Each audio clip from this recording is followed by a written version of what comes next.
Good evening sir. Good evening बेटा। Okay बेटा, camera on कर लो अपना। और आज अपन पढ़ने वाले natural resources based on different type of basis. ठीक है। सबसे पहले देखते हैं बेटा, बेस्ड ऑन ओरिजिन। ओरिजिन का मतलब क्या होता है? उत्पत्ति।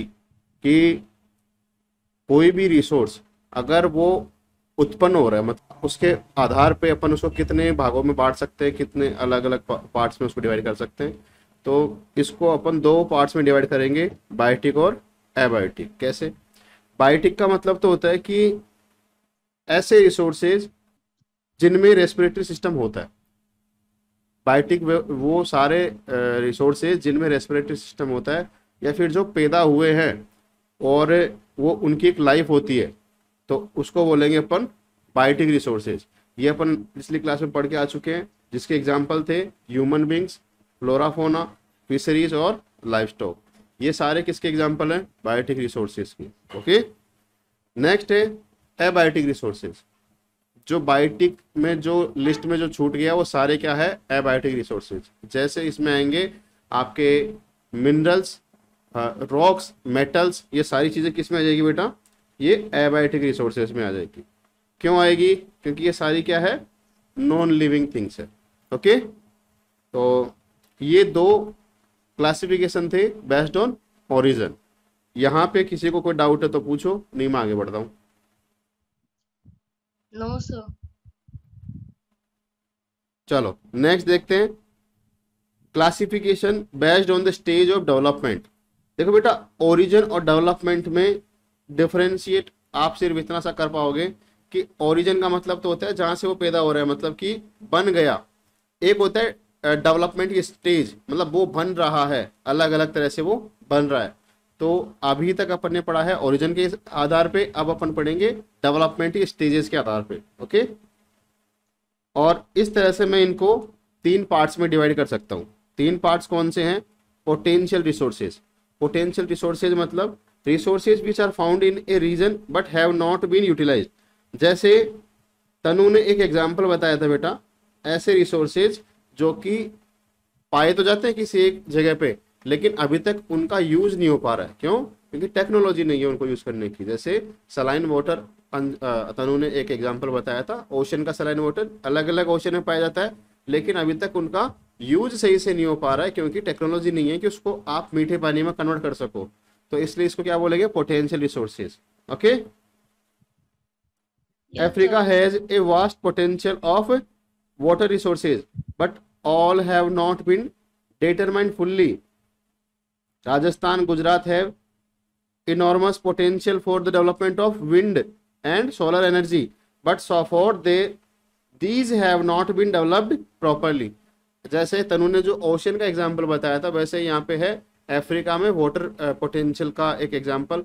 कि अफ्रीका में भी ऐसे बहुत सारी जगह हैं जहाँ पे पानी पाया जाता है, लेकिन वो सारा क्या है? सलाइन वाटर है। क्योंकि डेजर्ट बहुत लंबा है वहाँ पे, सबसे बड़ा डेजर्ट वहीं पे है, सारा डेजर्ट। ऐसे ही अपने राजस्थान और गुजरात रीजन जो है उसमें विंड और सोलर एनर्जी का अच्छा खासा पोटेंशियल है, लेकिन उसको सही से अभी तक यूज नहीं कर पा रहे हैं। हालांकि अभी वर्तमान की अगर मैं बात बताऊं तो राजस्थान इसमें लीडिंग अपना रोल निभा रहा है। राजस्थान इंडिया में फर्स्ट नंबर पे है सोलर एनर्जी इंस्टॉल्ड कैपेसिटी में। मतलब अगर पूरे देश में अलग अलग स्टेट सोलर एनर्जी प्रोड्यूस कर रहे हैं, तो सबसे ज्यादा एनर्जी कौन प्रोड्यूस कर रहा है बेटा? राजस्थान। ओके। राजस्थान। नेक्स्ट है एक्चुअल रिसोर्सेज। एक्चुअल रिसोर्सेज कैसे है?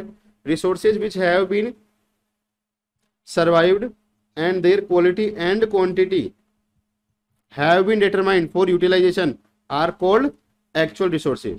एक्चुअल रिसोर्सेज जैसे मैंने आपको बताया था कि ऐसे रिसोर्स जिनकी आपको नॉलेज भी है कि वो कैसी क्वालिटी में है और कितनी क्वांटिटी में है, और आप उनका यूटिलाइज भी कर रहे हो। मतलब उतनी क्षमता पे तो नहीं, लेकिन आप उसकी क्वांटिटी और क्वालिटी के हिसाब से आप उसको यूज कर पा रहे हो, उसको बोलते हैं एक्चुअल रिसोर्सेज। जैसे जैसे इंडिया में पूरा एक तरह से कोल का मैं बताऊं तो इंडिया में टोटल कोल कितना है? इंडिया में टोटल कोल है बेटा 2,14,000 MT, मीट्रिक टन। ओके। इतना कोयला इंडिया में है, जमीन में है, बाहर नहीं है।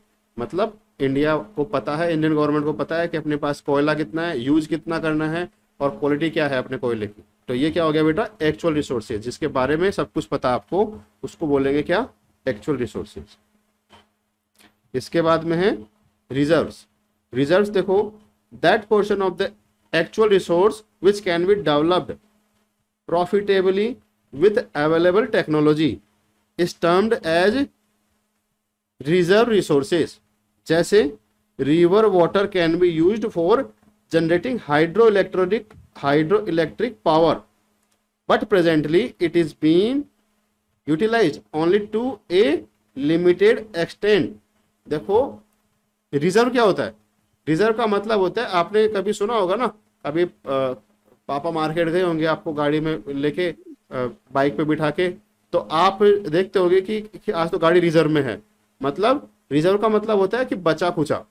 अगर आपको यूज कर रहे हो, आप एक एक्चुअल रिसोर्स है, उसमें आपको लिमिट पता है उसकी, और उस लिमिट में जो यूज नहीं हुआ, मतलब एक तरह से एक्स्ट्रा आपके पास में अगर रखा हुआ है, तो उसको बोलेंगे रिजर्व। ओके, एक्स्ट्रा जो भी रिसोर्स होगा उसको क्या बोलेंगे, रिजर्व, क्योंकि अभी तक उसका यूज नहीं हो पाया है टेक्नोलॉजिकली, जितना उसका यूज होना चाहिए था उतना उसका यूज नहीं हो पाया है, इसलिए इसको क्या बोलेंगे, रिजर्व। जैसे दस द सर वाटर जो इन द एक्स्ट्रा डैम्स, बच गया अपने पास। हाँ, जो बचा हुआ है जिसका यूज अभी तक नहीं हो पाया, जैसे डैम है, डैम में वाटर भरा हुआ है, डैम जो है वो वाटर भरा हुआ है। ऐसे लेक्स होती हैं, लेक्स में वाटर भरा हुआ है, अपना ग्लेशियर में पानी जमा है, ये क्या है बेटा, ये सारे क्या है, रिजर्व। अभी जैसे मैंने आपको बताया था, India has 2,14,000 of metric ton of कोयल। तो ये जो था ना, इतना कोयला, ये सारा क्या अभी काम में ले लिया, इसमें कुछ काम में लिया जा रहा है, लेकिन जो बचा हुआ है उसको क्या बोल देंगे अपन, रिजर्व। ये अपना अभी तक का रिजर्व है कि इसको अपन बाद में यूज करेंगे। ओके, फॉरेस्ट भी ऐसे हो सकते हैं यस सर। जिनको आप रिजर्व के रूप में देख सकते हो, क्योंकि वो आज काम में नहीं आएंगे, वो आगे आने वाली जनरेशन के लिए काम में आएंगे। ओके, चलो, classification based on stage of development complete हो गया। किसी को कोई डाउट हो तो पूछो। No sir. सर हाँ अश्वी बोलो। सर ये जब जो भी चीजें रिजर्व करके रखते हैं फ्यूचर के लिए, हाँ तो ये हाँ, जरूरी थोड़ी ना है कि ये हर चीज ही फ्यूचर तक ढंग से एकदम प्रॉपरली रिजर्व रह सकती है। देखो ये तो पॉसिबिलिटी कम है कि 100% वो चीज़ फ्यूचर के लिए रिजर्व रहेगी, लेकिन फिर भी आप सोच तो सकते हो ना, ये सोच के कि वो क्या पता रहेगी कि नहीं रहेगी, मैं रिजर्व ही ना करूँ, मैं उसको बचाऊँ ही ना, तो ये तो गलत बात है। जैसे वाटर है, आप ये सोच के उसको वेस्ट नहीं कर सकते कि क्या पता आगे तक रहेगा कि नहीं रहेगा, वेस्ट हो जाएगा। नहीं, वो तो डिपेंड करता है सिचुएशन पे कि वो रिजर्व होगा कि नहीं हो पाएगा। Okay, yes sir.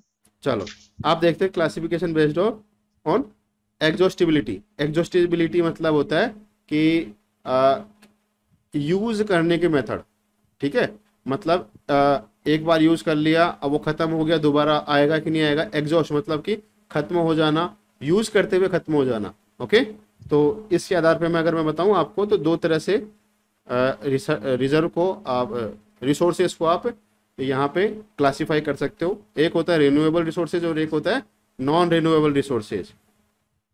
Renewable resources ऐसे रिसोर्सेज जो कि बार बार में आप उनको प्रोड्यूस कर सकते हो, रिन्यू कर सकते हो, उनको बोलते हैं renewable resources. Non renewable resources एक बार उत्पन्न हो गए, उसके बाद आप उनको यूज या फिर रीयूज कर सकते हो, वो दोबारा से बनेंगे नहीं, या बनेंगे तो काफ़ी ज़्यादा टाइम लगेगा, इसलिए अपन उनको नॉन रिन्यूएबल रिसोर्सेज में अपन उनको रखते हैं। डेफिनेशन की बात करें तो रिन्यूएबल रिसोर्सेज, इसकी डेफिनेशन तनु बेटा रीड करो इसको। Sir non renewable. Renewable, Okay. The resources which can be renewed and reproduced by physical, chemical, or mechanical processes are known as renewable or replenishable resources. For example, solar and wind energy, water, forest, and wildlife, etc. The renewable resources may further be divided into continuous or flow. Okay, जैसे आपको यहाँ पे पता लगा कि जो renewable resources जो होते हैं ना, ये सारे क्या होते हैं, कंटिन्यूस फ्लो में वापस से बनते रहते हैं। जैसे सोलर एनर्जी, सोलर एनर्जी और विंड एनर्जी ऐसी चीज़ है जो बार बार में बनती रहती है। ऐसे नहीं है कि आपने यूज़ कर लिया वो खत्म हो जाएगी, नहीं, वो बार बार में बनती रहेगी, उसका प्रोसेस है, उस प्रोसेस के थ्रू बनते रहते हैं। वाटर है, वाटर का साइकिल आपने पढ़ा था, ये बार बार में वापस से मतलब एक फॉर्म से दूसरी फॉर्म में कन्वर्ट होता रहता है। ऐसे ही फॉरेस्ट हैं और वाइल्ड लाइफ है।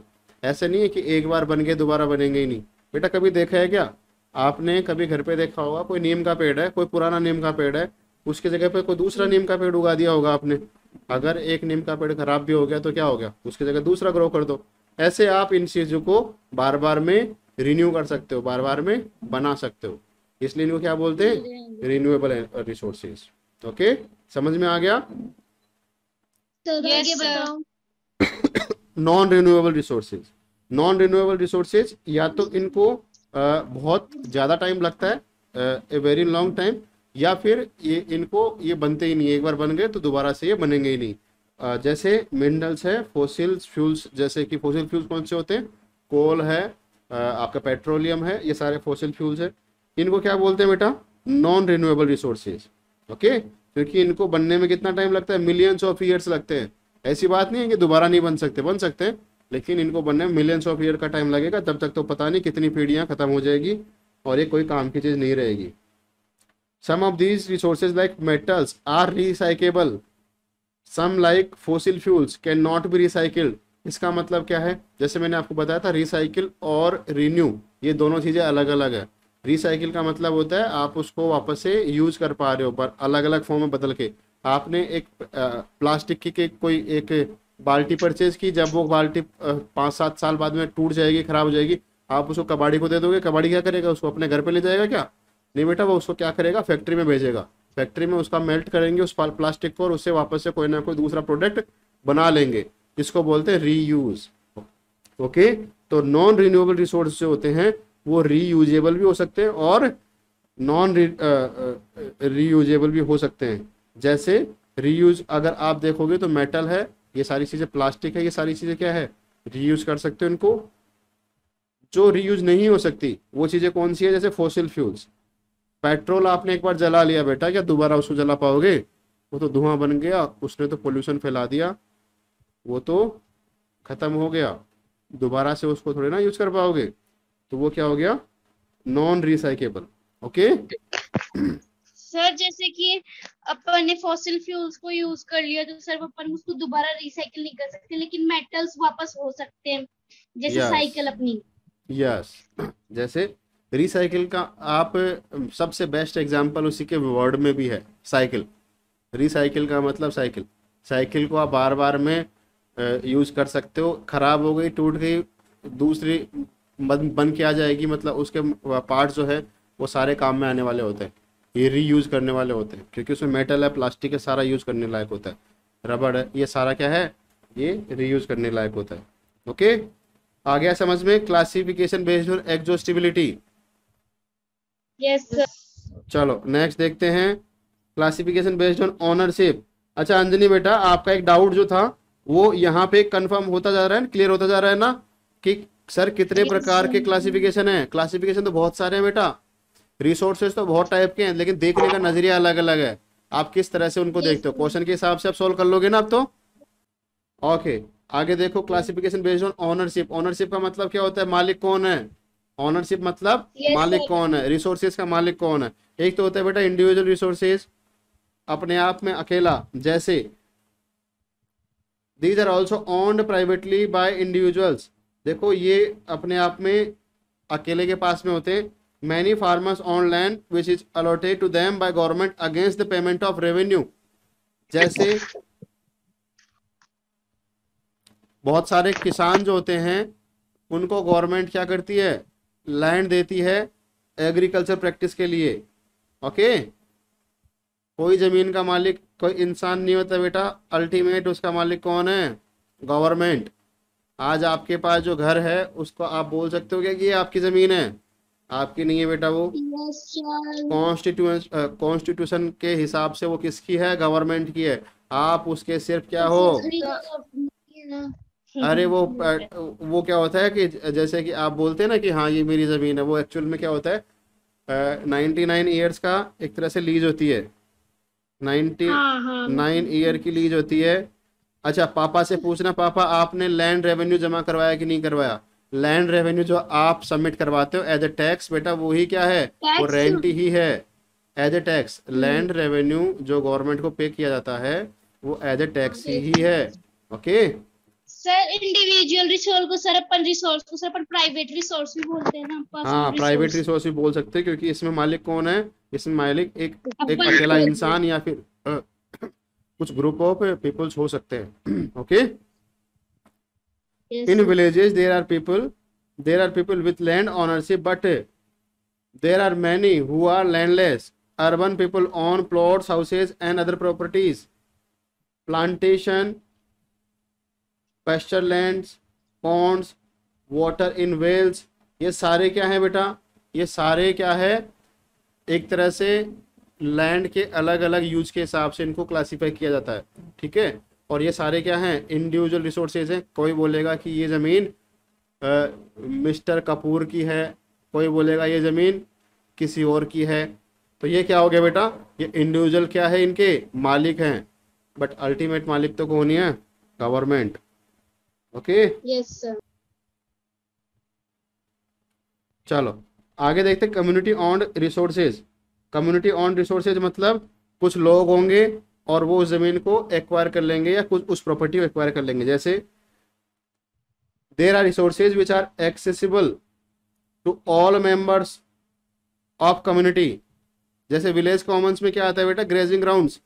ग्रेजिंग ग्राउंड्स आपने देखा होगा ना आपके आसपास में, जैसे चोमू रीजन में भी आसपास में, चोमू रीजन में भी आसपास में ऐसी जगह होंगी जहाँ पर पब्लिकली जो मवेशी जो हैं, जो पशु हैं, वो क्या करते हैं, चारा खाते हैं publicly. Okay, yes sir. Burial sir ये ग्राउंड्स, तो पब्लिक रिसोर्स भी तो बोलते हैं इसको। हाँ पब्लिक रिसोर्स भी बोल सकते हो या फिर कम्युनिटी ऑन रिसोर्सेज भी बोल सकते हो। बरियल ग्राउंड्स जहाँ पे दफनाते हैं।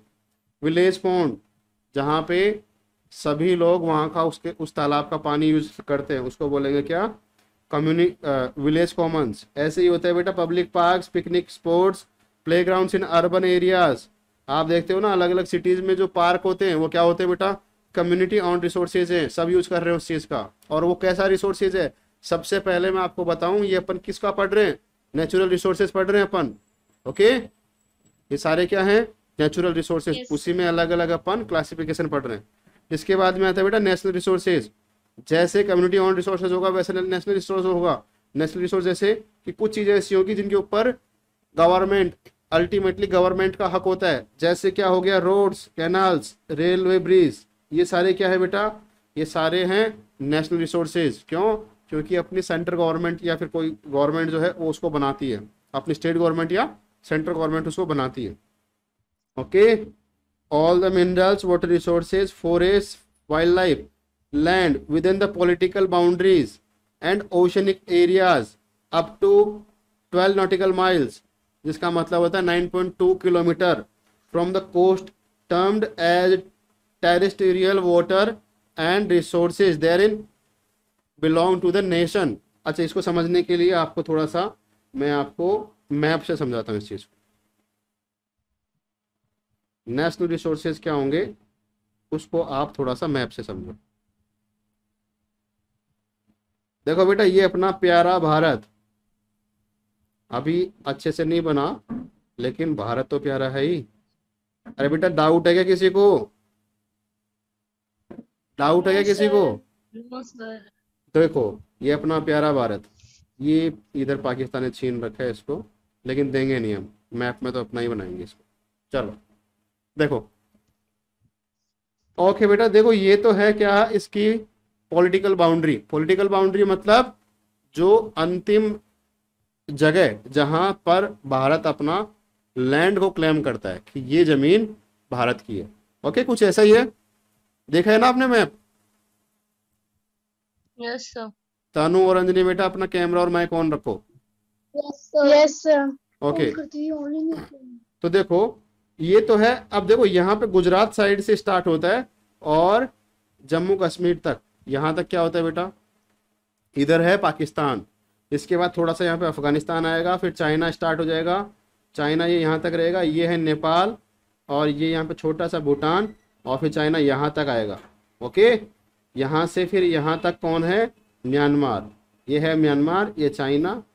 अच्छा, ये जो जगह मैंने बनाई है छोटी सी यहाँ पे, ये क्या है, बांग्लादेश। इसके बाद में बेटा देखो ओशन स्टार्ट हो जाता है, बांग्लादेश जैसे बॉर्डर लगता है ना, ये यहाँ पे म्यांमार की जो बाउंड्री है, त्रिपुरा के साथ में यहाँ पे जो अपना बॉर्डर लगता है बांग्लादेश से, वहां से बेटा स्टार्ट हो जाता है अपना क्या, ओशियन, इंडियन ओशन, यहाँ से स्टार्ट होगा। अब ये देखो, ये कोस्टल लाइन, तो अपनी कोस्टल लाइन मतलब coastal boundary. Okay, coastal line मतलब कोस्टल बाउंड्री, जहां पे जमीन ही नहीं है आगे, अपने इंडिया की जमीन, उसके बाद कोई जमीन नहीं। इसका मतलब ये थोड़ी ना हो गया कि ओशन भी अपना हो गया, नहीं बेटा, ओशन पूरा अपना नहीं है। ओशन कितना अपना है, 12 नॉटिकल माइल। 12 नॉटिकल माइल मतलब 12 नॉटिकल माइल तक की दूरी, जमीन से 12 नॉटिकल माइल तक की दूरी, जो कि किलोमीटर में कितनी होती है, 19.2 किलोमीटर। 19.2 किलोमीटर बाउंड्री से ओशन के अंदर आप जाओ तो वो क्या होगा, इंडियन टेरिटरी होगी, एक तरह से टेरिस्ट्रियल रीजन होगा इंडिया का, जहां से इंडिया रिसोर्स को वहां से एक्सट्रैक्ट कर सकता है ओशियन से। आपको पता है ना बेटा, ओशन में बहुत सारे मिनरल्स मिलते हैं, पेट्रोलियम जो प्रोडक्ट है वो सारे क्या मिलते हैं, मैक्सिमम पेट्रोलियम प्रोडक्ट कहाँ से मिलते हैं, ओशन से मिलते हैं। आपने बॉम्बे हाई का नाम सुना है, Bombay high, Bombay high. Sir Bombay का नाम सुना है, पर ये बॉम्बे हाई का नाम नहीं सुना। ओके, बॉम्बे हाई बेटा क्या है, बॉम्बे हाई है। बॉम्बे हाई, ये मुंबई जो है ना, ये मुंबई जो है इसके पास में आगे ओशन के अंदर जाके 12 नॉटिकल माइल के अंदर अंदर आता है ये बॉम्बे हाई। एक ऑयल मतलब आप बोल सकते हो कि रिफाइनरी है, जहाँ से ऑयल को निकाला जाता है जमीन से, और वो जमीन कैसी है, जहाँ पे ओशन है, ओशन के नीचे जमीन, और उसमें से निकाला जाएगा अपना पेट्रोलियम। ओके, तो इस जगह को बोलते हैं बॉम्बे हाई। किस में है, ये अपनी टेक्सटाइल रीजन में है, ओशन रीजन में। तो ये क्या है बेटा, नेचुरल रिसोर्सेज है, जिसका एक तरह से राइट किसके पास है, इंडिया के पास है। आ गया समझ में? सर हम चारों चीजें समझ गए। Excuse me sir. ओके, हाँ बोलो। सर हम ऐसे बोल रहे थे कि ये जो सर, ये जो इंडिया के पास सर 19.2 किलोमीटर तक का जो ओशन की जो बाउंड्री है ना, वहां तक सर अपन ऐसे कह सकते हैं कि ये जो इतना सा ओशन है वो अपना है, 19.2 किलोमीटर वाला। हाँ, ये अपना है, इसको बोलते हैं तो सर एक्सक्लूसिव सारी इकोनॉमिक जोन। कंट्रीज के पास 12 नॉटिकल माइल्स होता है क्या? ओशन का, सारी कंट्रीज के पास ही होता है कि हाँ, 12 सारी nautical कंट्रीज miles। के पास में होता है। इसके चक्कर में बेटा, हाँ, इसके चक्कर में कई जो है ना झगड़े भी होते हैं। जैसे क्या होता है कई बार, जैसे अच्छा, आइलैंड का क्या इंपॉर्टेंट रोल होता है, आइलैंड का बेटा यही इंपॉर्टेंस रोल होता है, क्योंकि एक छोटा सा भी आइलैंड है ना, एक इतना सा भी आइलैंड है ना, देखो मैंने यहाँ पे पेन की ये टिप रखी है, अगर इतना सा भी आइलैंड आपके पास में है ना, तो इसके चारों तरफ का 12 नॉटिकल माइल का एरिया क्या हो जाएगा, आपका हो जाएगा। इसलिए चाइना बताया क्या करता है बेटा, चाइना ओशन में जाता है और आर्टिफिशियली ऐसे आइलैंड क्रिएट कर देता है, आर्टिफिशियली ऐसे आइलैंड बना देगा और बोलेगा कि देखो ये हमारा आइलैंड है, हमने बनाया है, तो हमारा आइलैंड ये हो गया। तो एक्चुअल में क्या होता है, वो कितने कितने किलोमीटर को कवर करता है, 19.2 kilometre square kilometre, 19.2 square kilometre area को अपना एरिया बना लेता है वो, सिर्फ एक छोटा सा आइलैंड बना के। आ गया समझ में? सर पर बोलते हैं ना कि ओशंस तो किसी के कंट्रोल में होता ही नहीं, किसी देश के कंट्रोल में नहीं है। बेटा ओशन, हाँ बिल्कुल सत्य बात है, ओशन किसी कंट्रोल में नहीं होता, लेकिन बाउंड्री से 12 नॉटिकल माइल तक ओशन जो है पर्टिकुलर कंट्री के कंट्रोल में होता है, उसके बाद में नहीं। उसके बाद में 200 mile 200 nautical mile 200 nautical mile तो जो होता है ना, वहां तक उस पर्टिकुलर रीजन का जो कंट्री होगी, अलग अलग कंट्रीज की बाउंड्री कोलैप्स करेगी इधर 200 नॉटिकल माइल में, तो उसमें क्या है, वो सारी कंट्री मिलके उस चीज को यूज कर सकती है, उसके आगे नहीं। उसके आगे ना तो कोई कंट्री उसको यूज कर सकती है और ना ही कोई अपना क्लेम कर सकती है कि ये मेरा ओशियन है या फिर मैं इसमें जहाज चला सकता हूँ, ऐसा कुछ भी नहीं है। ओके, 200 किलोमीटर तक। हाँ एक्सक्यूज मी सर, ऐसे हाँ बोलते हैं ना कि अपन ओशन का जो एंड पॉइंट है, जो ओशन लैंड है, वहां तक अपन नहीं पहुंच सकते। एंड पॉइंट कौन सा है बेटा, पहले तो मुझे ये बताओ। सर एंड पॉइंट नहीं, ओशन ओशन लैंड है ना, ओशन सरफेस, हाँ हाँ, उसके ऊपर। तो अपन वहां से कोल कैसे निकाल सकते हैं? कोल का तो मैंने बताया नहीं बेटा, और भी मिनरल्स होते हैं। और जो आप बोल रहे हो ना बात, इसको सही शब्दों का यूज करके बोलो, आपके पास शब्द नहीं है। ओशन फ्लोर, ओशन सरफेस नहीं बोलते बेटा, उसको क्या ओशन बोलते हैं, floor. Ocean floor. Ocean bottom जो फ्लोर। रीजन होता है ना, ओशन का बॉटम, जहां से ओशन स्टार्ट होता है, वहां तक इंसान नहीं पहुंच पाया है। मशीनें तो पहुंच गई हैं, इंसान नहीं पहुंच पाया। आपने नाम सुना होगा समुद्रयान, इंडिया भेज रहा है। चंद्रयान का नाम सुना था यस ना, सर। चंद्रयान जाके यस आया। सर। अपना समुद्रयान एक और जा रहा है जो कि ओशन को एक्सप्लोर करेगा, ऐसे नीचे जाएगा ओशन के अंदर, और वहां पे रिसर्च करेगा कि नीचे कौन कौन से मिनरल्स हैं, कि क्या कोई और कुछ तो नहीं है। क्या जरूरत है कि देखो आगे देखो, नेशनल सर रिसोर्स, हाँ। What is nauticals? नॉटिकल बेटा एक तरह से ये समुद्री दूरी नापने की यूनिट है। ये जो अपने मरीन जो एक तरह से डिस्टेंस जो होती है ना, उसको नापने की यूनिट होती है। और एक नॉटिकल माइल जो होता है, एक नॉटिकल माइल, इसका अगर मैं मीटर में बताऊं तो अप्रोक्सीमेट 1800 मीटर के आसपास आता है। अप्रोक्स बता रहा हूँ बेटा, बाकी आप चेक कर लेना। और वैसे नॉटिकल माइल, ये तो हो गया नॉटिकल माइल। नॉटिकल का मतलब क्या होता है, समुद्री दूरी। और एक होता है नॉर्मल माइल, 1 माइल, इसकी दूरी होती है 1600 मीटर। अलग अलग यूनिट है बेटा डिस्टेंस नापने की। आया समझ में? Yes sir. चलो आगे देखो, नेशनल रिसोर्सेज हो गए, अब देखो इंटरनेशनल रिसोर्सेज। अब जैसे नेशनल रिसोर्सेज हैं 12 नॉटिकल माइल तक, वैसे इंटरनेशनल रिसोर्सेज भी हैं। वो कहाँ तक है बेटा, वो 200 किलोमीटर तक है। कहाँ तक है, 200 किलोमीटर तक है। और इसको क्या बोलते हैं, EEZ, एक्सक्लूसिव इकोनॉमिक जोन। ये इस पे जो जो कंट्री का इस पे बाउंड्री क्लैश करेगा, वो सारी कंट्री यहाँ तक 200 किलोमीटर तक रिसोर्सेज को एक्सट्रैक्ट कर सकती है। ये जो था ना 12 नॉटिकल माइल, ये तो था पर्टिकुलर एक कंट्री के लिए। लेकिन ये जो 200 किलोमीटर है ना बेटा, ये उन सब कंट्री का है जो उस रीजन में आएगी। ओके, तो यहाँ पे ओपन जो यस सर। इसके अलावा जो ओशियन है, वो सबके लिए समान है। उस पे कोई एक अकेला इंसान क्लेम नहीं कर सकता, अकेला कोई कंट्री क्लेम नहीं कर सकता। चलो आगे देखते हैं इसमें, classification based on their development and uses. देखो इसमें दो तरह से अलग अलग टाइप से अपन पढ़ेंगे। फर्स्ट टाइप है इसमें पोटेंशियल रिसोर्सेज, और सेकंड है इसमें एक्चुअल रिसोर्सेज। देखो, resources which are found in a region but are not developed to their full potential, अभी तक उनका पोटेंशियल पूरी तरह से यूज नहीं हो पाया, such resources are called potential resources. पहले ही पढ़ चुके हैं पोटेंशियल रिसोर्सेज क्या होते हैं, based on their development and uses. इसमें भी अपन पोटेंशियल रिसोर्सेज को रख सकते हैं। एग्जाम्पल, अफ्रीका बताया था आपको, it has vast resources of water which have not been developed fully, अभी तक इनका यूज अच्छे से नहीं हो पाया है। ऐसे ही है second region, resources which have been developed fully for actual use are called actual resources.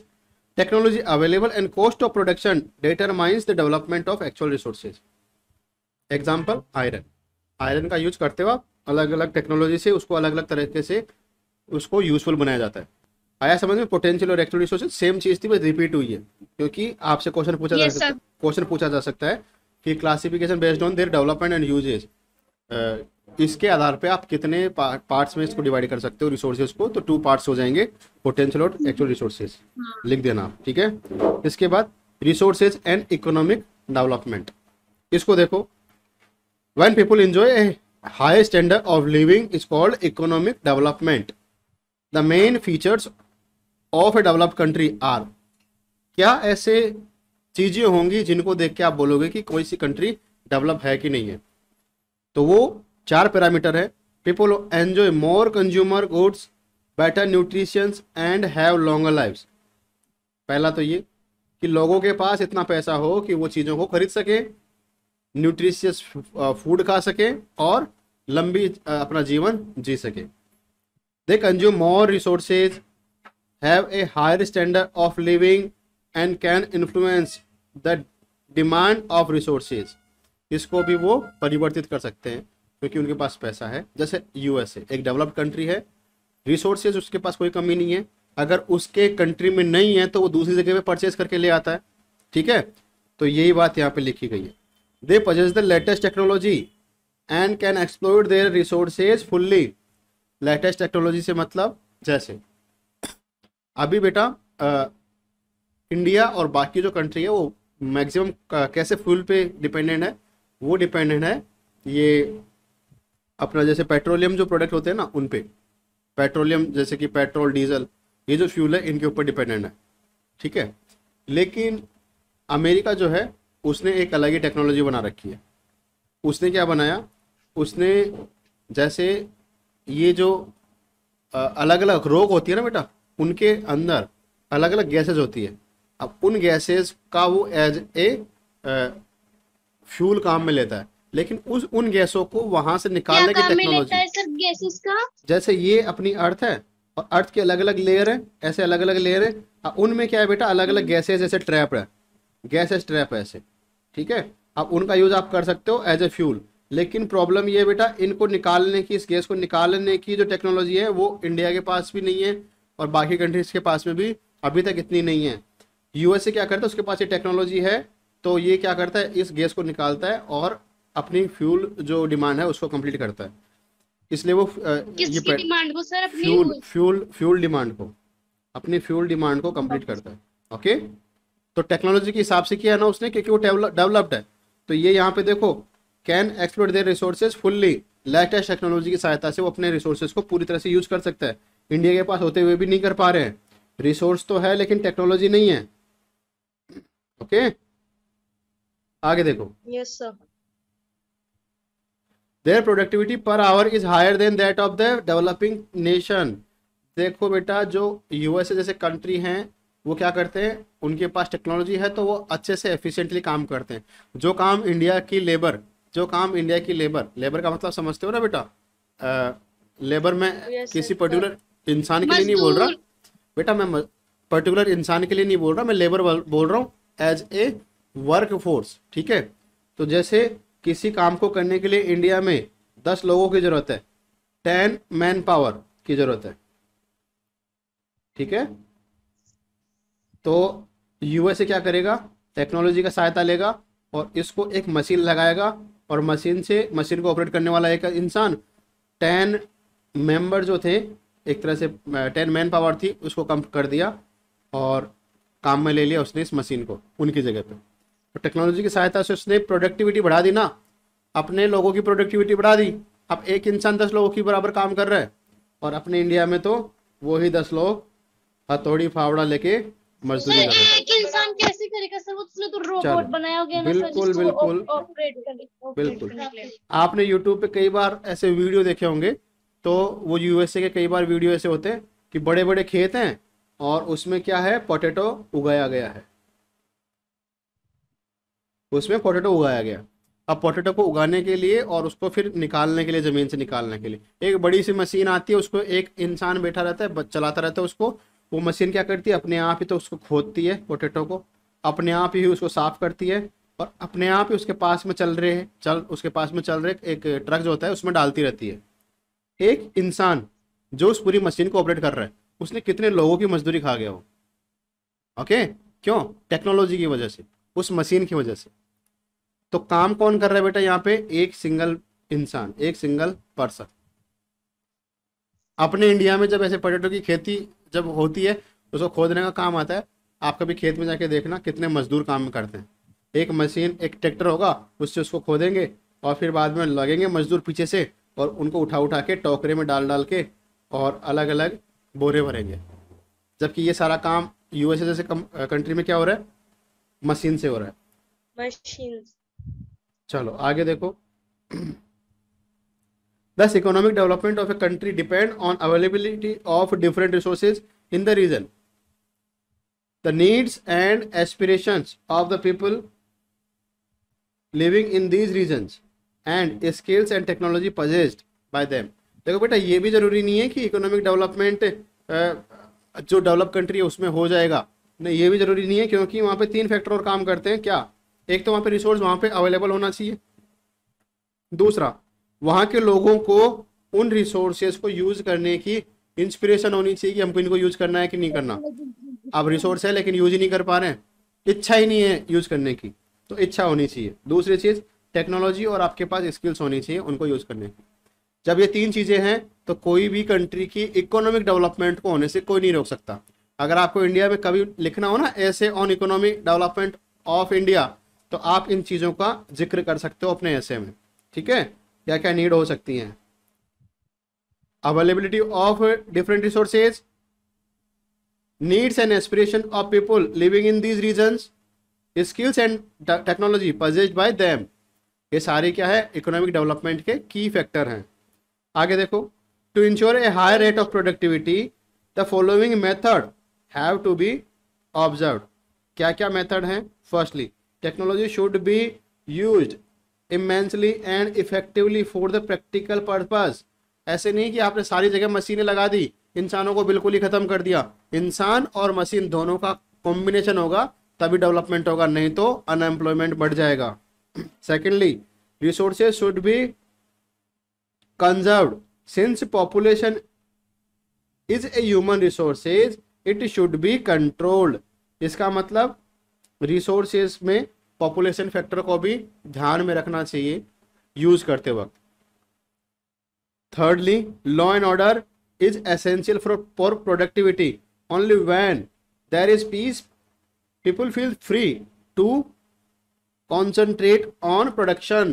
देखो, लॉ एंड ऑर्डर का भी इस्तेमाल करना चाहिए, क्योंकि इनका भी ध्यान रखना चाहिए। ऐसे नहीं कि आप किसी कोई लॉ को वायलेट कर रहे हो और आप रिसोर्स का यूज कर रहे हो।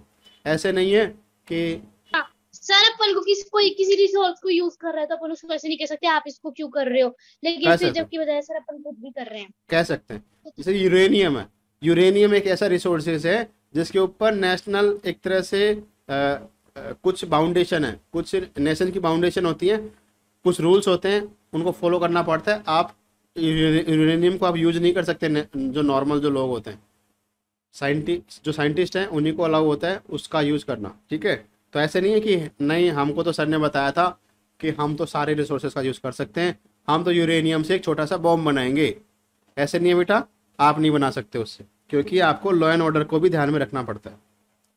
देखो, फोर्थली, वेरियस हम उस वाटर से क्या बनाएंगे? वाटर से नहीं, यूरेनियम बॉम्ब। अरे बेटा, न्यूक्लियर बॉम्ब, न्यूक्लियर बॉम्ब में एज ए फ्यूल क्या काम में आता है? यूरेनियम। ओके, नेक्स्ट देखो, fourthly, various institutions should spread knowledge about increased means of production. ऐसे इंस्टीट्यूट होने चाहिए जो कि नॉलेज बढ़ाए लोगों की कि आप टेक्नोलॉजी को कैसे यूज कर सकते हो बेटर आप प्रोडक्टिविटी इंश्योर करने के लिए। Fifthly, international trade is necessary if there is an increase in production the laws of a nation concerning international trade and investment also help in productivity। कैसे? एग्जाम्पल से समझो। भारत में बेटा वीट का प्रोडक्शन पिछले जो सीजन जो था उसमें सबसे ज्यादा वीट का प्रोडक्शन इंडिया में हुआ, इसके बावजूद भी इंडिया इसको सेल नहीं कर पा रहा। रीजन बताओ, किसी को पता हो तो। क्या सर? इंडिया में वर्ल्ड का सबसे ज्यादा वीट का प्रोडक्शन हुआ, गेहूं, वीट, हाँ वीट का प्रोडक्शन। हाँ, पता चल गया। उसके बाद में भी इंडिया उसको पूरी तरह से फुल्ली सेल नहीं कर पा रहा है। क्या रीजन है? क्योंकि भारत में पॉपुलेशन नहीं इतनी है कि फिर दुनिया ही ले जाएगी। तो नहीं, ये बात तो सही है, पॉपुलेशन की कंजप्शन जो है, अपना डोमेस्टिक जो कंजप्शन है वो ज्यादा है, लेकिन फिर भी अपने पास जो एक्स्ट्रा जो वीट जो स्टॉक है उसको अपन सेल कर सकते हैं। लेकिन नहीं कर पा रहे, रीजन बताओ किसी को और पता हो तो। सर टेक्नोलॉजी नहीं है अपने पास। टेक्नोलॉजी नहीं है अपने पास उसको अरे बेटा सेल इसका करने की। टेक्नोलॉजी टेक्नोलॉजी क्या काम है, ट्रक में भरा और भेजा सर क्या। मतलब अपने पास। अब मेरी बात सुनो, आप क्या अपना जो वीट है ना बेटा, इंटरनेशनल ऑर्गेनाइजेशन होती है जो इंटरनेशनल ट्रेड को मॉनिटर करती है, जैसे WTO है, वर्ल्ड ट्रेड ऑर्गेनाइजेशन WTO। ये क्या करती है बेटा, अलग अलग कंट्रीज के बीच में जो ट्रेड होता है ना उसको ऑब्जर्व करती है। अब ये WTO वगैरह जो ऑर्गेनाइजेशन है ना बेटा, ये क्या करती है, ये बोलती है कि इंडिया का जो वीट है वो उसमें न्यूट्रिशियस वैल्यू कम है और कंट्रीज के वीट के हिसाब से इसमें न्यूट्रिशियस वैल्यू कम है, हम इसको अलाउ नहीं करेंगे दूसरी कंट्रीज में बेचना। तो बेटा ऐसे कुछ बैरियर होते हैं, रूल्स के बैरियर होते हैं, जिनको फॉलो करते हुए अपने को प्रोडक्शन करना चाहिए चीज़ों की। आप प्रोडक्शन तो कर लिया उस चीज़ का, जैसे वीट का अपने पास प्रोडक्शन अच्छा खासा है, स्टॉक अच्छा खासा है, लेकिन फिर भी अपन उसको नहीं सेल कर पा रहे, तो मतलब क्या निकला उसका, कुछ मतलब नहीं निकला ना। तो अपने को सर थोड़ा इंटरनेशनल सा जो उगा लो कुछ लिखाने के लिए। हाँ तो बात चल रही है बेटा प्रोडक्शन की, बात चल रही है प्रोडक्शन की। तो इंटरनेशनल जो ऑर्गेनाइजेशन है ना, इंटरनेशनल ट्रेड और इन्वेस्टमेंट, इनको भी ध्यान में रखना पड़ता है। हाँ अब पूछो।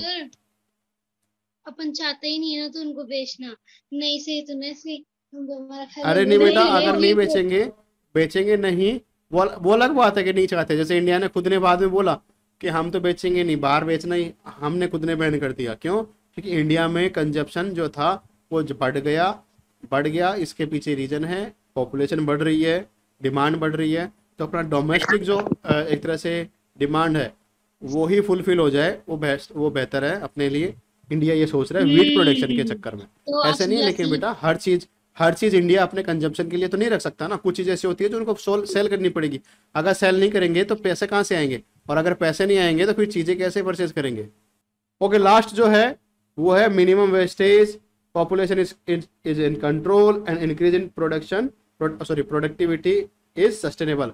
तो ये सारी चीजों को ध्यान में रखते हुए एक जो कंट्री है उसको अपन इकोनॉमिकली डेवलप्ड कंट्री कह सकते हैं। ओके, ये सारे मैंने आपको इकोनॉमिकली डेवलप्ड कंट्री कैसे बने और इकोनॉमिक मतलब रिसोर्सेज को एज ए इकोनॉमी टूल आप कैसे यूज करो उसके बारे में मैंने आपको बताया है।